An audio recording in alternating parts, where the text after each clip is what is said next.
Don't lose that bolt again, the camera's looking.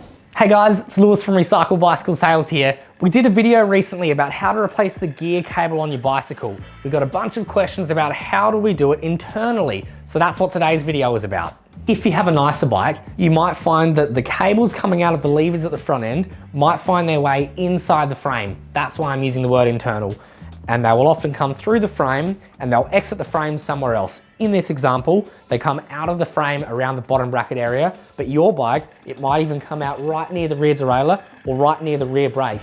So we need to just work out where the cable is entering and exiting the frame to work out what to do next. If you've got a really high-end bike, you might find that it has different sections of the gear cable. This particular example has an outer gear cable that goes from the shifter to the frame, and then it's only an inner cable that goes through here. There's no outer cable through this section. One way that you might know if you have multiple sections of outer cable is you'll see end caps on the outer cable at every spot that it enters and exits the frame.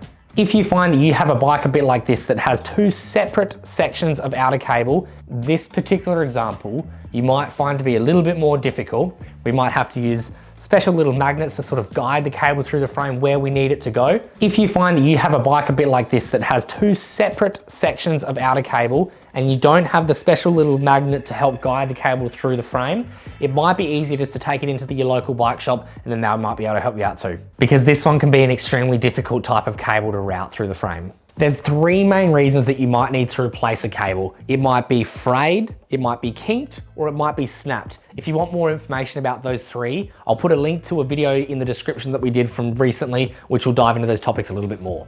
Now we need to work out which cable we're replacing. On this particular example for this video, we're going to replace the rear gear cable. So we can follow that cable all the way up to the front end and find where the rear shifter is, because that's the cable we're going to be replacing. If you need to do your front derailleur or your dropper post cable, or perhaps your brake cables if they're mechanical, find out which cable we're talking about there so that you're not replacing the wrong cable.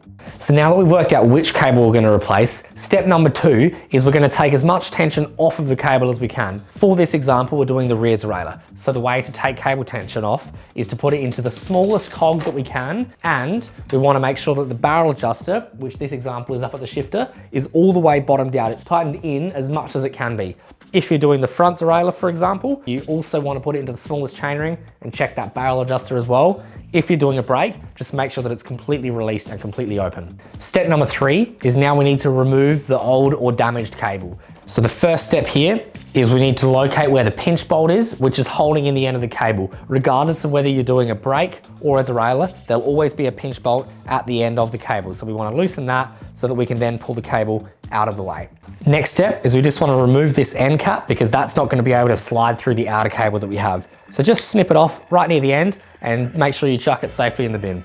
Now I can remove the outer cable from the end of the derailleur, so now nothing is connected at all. This derailleur is sitting completely by itself. Because we know that this is one outer cable the entire way through the frame, I know that I can safely just pull the entire inner cable out without having to sheath or set up any special procedure. I can just pull the whole thing straight out. And now we should just be able to pull the whole cable out in one swift motion. This is the section that we're replacing today. A little trick that I've learned over the years is to be able to fit this gear cable in the bin. Sometimes it takes up a lot of space, so I like to just coil it up so that it fits nicely in the bin and doesn't take up too much space, doesn't want to fall out of the way.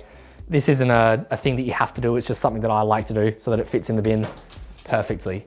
So now that we've removed the inner gear cable, we still have the outer shell all the way through the bike. If you're going to replace the outer cable, don't do that yet. We'll do that in a step in just a moment. So now that we've removed the old inner gear cable, we're going to replace it with the new one.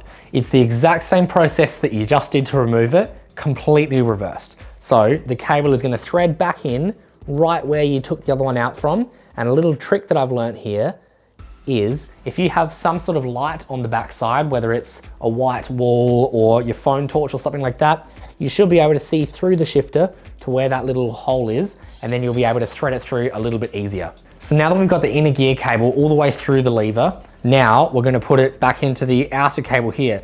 Now be careful when you're pushing it in here that it goes perfectly inside. We don't want it to fray as you're trying to push it in. A quick little note that I'd add here as well is that when you're threading this new inner gear cable all the way through, you don't want to cross the cables awkwardly. So make sure that the handlebars can still turn both ways. It's not gonna, accidentally pull the brake while you're turning the handlebar or something silly like that. To finish this off, make sure that your cable is sitting all the way in the barrel adjuster and it's all the way in the shifter, and you can go down to the end of the cable and give it a nice little tug and make sure it's all the way in place. If you needed to replace your outer gear cable, this is the point that I'd recommend doing it. Step number one is going to be just to remove all the different attachments that it has connecting it to the frame. They could be little zip ties, they could be little plastic plugs. This could also come in the form of a little cable guide underneath here. This particular example is being held on with a Phillips head screwdriver. So we're just going to loosen that. Once the cable is free from the frame, we'll remove that end cap off the end so it can slide through the frame. And then, hopefully, if all goes perfectly well, I should be able to pull it with a good bit of tension and it should come all the way out of the bike. It's a little bit tight because there's a rubber grommet, but we're just pushing through the rubber grommet. Now that we've removed this outer gear cable, we want to measure it and replace it with another brand new piece that's the exact same length. And now to put it back together, we're simply going to do the exact same process that we just did in reverse. So we're going to thread the inner cable in through there.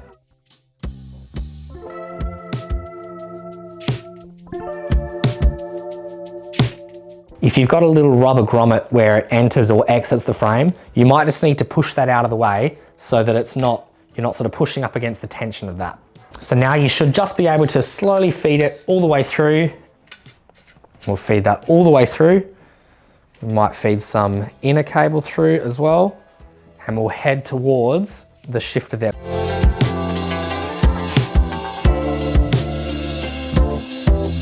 And now the new inner gear cable and the new outer gear cable are both in there. Now we can go through and set everything up properly. We want to reinstall anything that we had to remove to get the cable off. I had to cut a couple of zip ties, so I'm just going to replace them on this rear section here. And then we've got a little cable guide that was underneath the bottom bracket for this one. Don't lose that bolt again, the camera's looking. Got it. We'll grab our little end cap again. I've dropped it right there. And we'll put that on the end of the cable, thread that on as tight as we can get it with our fingers, and it's going to pull a little bit tighter once it's on the derailleur. Now we're going to thread the inner cable through the derailleur wherever it needs to go. Hopefully you took a little mental image of what it might have looked like before so that you can get it back through to the same spot. Now I can grab my little tool and I can thread it through that bolt. Now you can probably see on my thumb here, I'm pulling as much tension on it as I can. I'm not trying to adjust any gears, I'm just holding tension on it a little bit because we'll adjust it when we tune the gears in a moment. And we'll tighten it up just like that, cool. And then I can test it by trying to shift this shifter and hopefully we can see the derailleur moving a little bit, which we can. So we've set it up correctly now. Now we can go to retune all the gears. Now we're up to the step where we need to retune our gears. If you want to know more about how to actually retune your gears, we did a video quite recently about one, so I'll add the link in the description. That's the step that we're doing now. Now that you've tuned your gears, we're going to clean our station. So I'm just going to cut off this excess little part of the zip ties, and we're going to get a little section of cable that's poking out of the end here. I like to have a little bit of length just so that if I had to take it out and put it back in, I've got a little bit of extra little leeway there. And then we'll use our little end cap. We'll thread that onto the end. Crimp it however you want to crimp it, and then we're ready to go. Now we're ready to hit the trails again. Thanks for watching, guys. I hope you've learned something about how to replace your internally routed cable, whether it's gear cable or brake cable. We spoke today about replacing the inner cable and the outer cable. Sometimes it's good to do both at the same time. Sometimes you might only need to just replace the inner gear cable if it's a repair. Nonetheless, I hope you've learned something and now you know how to do it at home. If you've got any questions or you think there's anything that we've missed, let us know in the comments below. I'd love to hear from you, and I'm sure all the other people reading through the comment section would too. Thanks for watching. We'll see you in the next one. See ya.